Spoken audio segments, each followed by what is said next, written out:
आरा शहर की शुभ नारायण नगर मझौआ स्थित संभावना आवासीय उच्च विद्यालय के जुबली हॉल में शुक्रवार को नगर रामलीला समिति ट्रस्ट के द्वारा श्रद्धांजलि सभा का आयोजन किया गया, जिसकी अध्यक्षता नगर रामलीला समिति ट्रस्ट के अध्यक्ष डॉक्टर अर्चना सिंह ने की।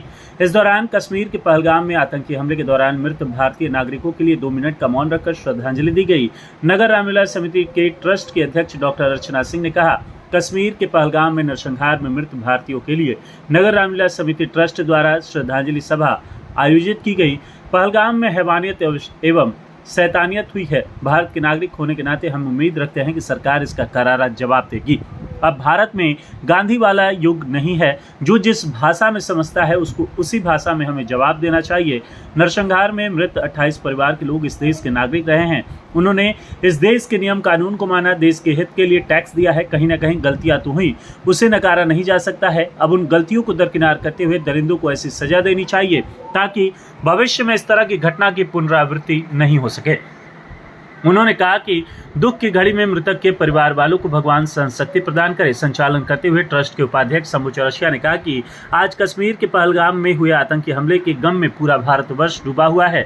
इस घटना में किसी ने भाई, किसी ने पति तो किसी ने अपना पिता खोया है। बहुत ही दुखद घटना है। पहली बार धर्म पूछकर एवं चिन्हित कर वारदात को अंजाम दिया गया है। सरकार को इसका मुंहतोड़ जवाब देना चाहिए। श्रद्धांजलि सभा में नगर रामलीला समिति ट्रस्ट के डॉक्टर कुमार द्विजेंद्र, सचिव विष्णु शंकर, कोषाध्यक्ष colonel Rana Pratap Singh, trustee Ram Kumar Singh, doctor Krishna Kumar, Renu Pandey, Radha Kumari, Akhileshwar Prasad समेत काफी संख्या में लोग मौजूद रहे। पहलगाम में जो नरसंहार हुआ,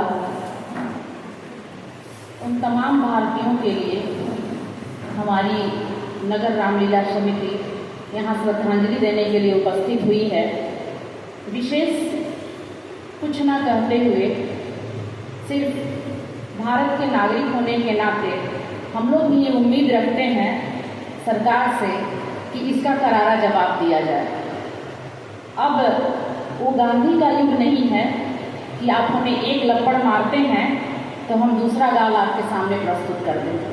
क्योंकि ये हैवानियत और शैतानियत है, और जो जिस भाषा को समझता है अगर उसी भाषा में जवाब न दिया जाए तो वह उस लैंग्वेज को नहीं समझ पाता है। हमारी एक अपनी भाषा है, भारतीय संस्कृति का अपनी एक मर्यादा है, लेकिन उस मर्यादित भाषा को दरिंदे नहीं समझ पाएंगे तो कुछ ना कुछ एक बड़ा कदम होना चाहिए।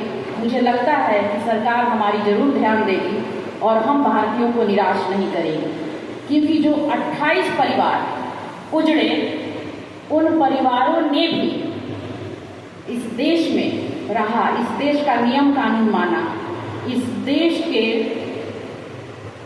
टैक्स का भुगतान किया, लेकिन उसकी सुरक्षा नहीं होने पाई। तो गलतियां तो हुई, इसको यह नहीं मान के दरकिनार किया जा सकता है कि गलतियां नहीं हुई, लेकिन गलतियां होने के बाद कुछ ऐसा कदम उठना चाहिए कि ऐसा करने वालों को जवाब मिले और आगे ऐसी कार्रवाई करने से पहले दरिंदे भी काम उठे। सभी मृतक आत्मा को मैं अपने पूरे समिति की तरफ से शत नमन करती हूँ और भगवान से प्रार्थना करती हूँ कि प्रभु इतनी शक्ति दीजिए, इतना संबल दीजिए कि वे सारे परिवार संभल पाएँ और हम भारतीयों को भी जो ठेस लगी है उसके ऊपर गवर्नमेंट मरहम जरूर लगाए। जय हिंद। पूरा भारतवर्ष, आप सभी भी न्यूज़ के मीडिया के माध्यम से भी जानते हैं कि पूरा भारतवर्ष गम में डूबा हुआ है। किसी ने पति खोया, किसी ने भाई खोया,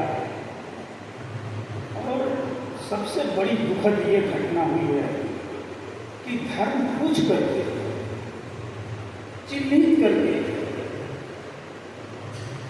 गोलियों से भूना गया।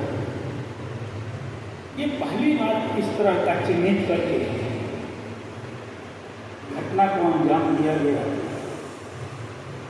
इसलिए आज नगर रामलीला समिति के द्वारा भी हम लोगों ने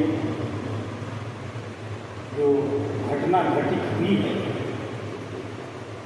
2 मिनट का हम लोग मौन रखेंगे। सभी हमारे भाई खड़े हो जाएंगे।